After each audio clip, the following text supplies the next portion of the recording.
Friends, and welcome to another time with Mr. Ed's house. Today in our garden, we have lovely weather, and so we figured we would get busy fixing up our garden. So we took those big white tarps off because we're not having snow anymore, so we don't need to protect it from the weather because it's really nice out and it's starting to rain more and more. So we're doing some gardening stuff, and here we are also clearing out our garage, and we found something very cool. So we wanted to show you it. So we're going to show you it's down here. On the ground down here, we have plants that have started to grow inside of our garage.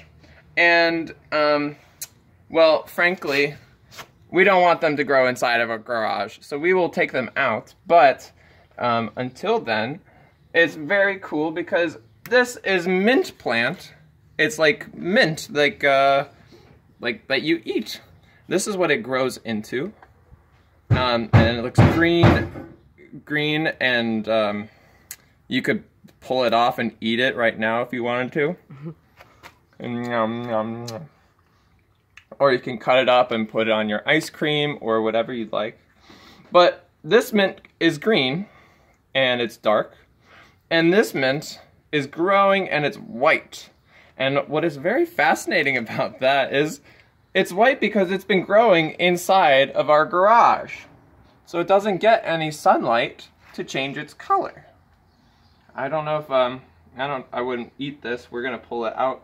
But it doesn't have any sunlight, so it can't make any plant food for itself. It's kind of weird. It does what it can. Whenever we open our garage door, it gets a little hint of sun, but not very much. And so it stays pretty much white and really light green. A little bit spots are purple, and that's just the way mint is. It's kind of like a weed, and so it'll grow all over the place, over and over and over, everywhere it goes. It's a tough plant to contain into one place.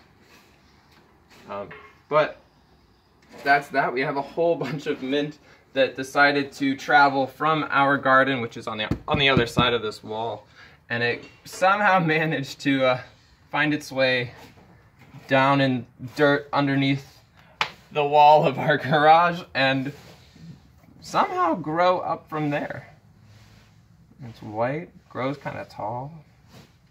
It's got to reach some sunlight, so it has to be very tall. I'm going to show the Jerusalem artichokes too. Oh yeah, and then we'll show you some other stuff over here. We're working on a big project here of cleaning up our garage, and this big red bucket was also being stored in our garage too. And it was stored in the way back of the garage, but somehow this Jerusalem artichoke that I think it was part of a video that we kept it way up on our balcony, and it grows really tall. But we put this bucket into the garage for the winter, and this is what's grown out of it. It also didn't really get any sunlight because it was stuck in the back of the garage, but somehow it manages to grow. It's kind of miraculous, especially because there's other things that we had stored on top of it, but it just find some sunlight and manage to grow all on its own. And so it's really nice, so we can kind of recycle these plants every year. So we had it before the winter, and then we put it in the garage, and then we bring it back, and this is what's grown out of it. We have all this other lovely garden stuff that's been hiding under our tarps. You can see our tarps are on the side. We tucked them away.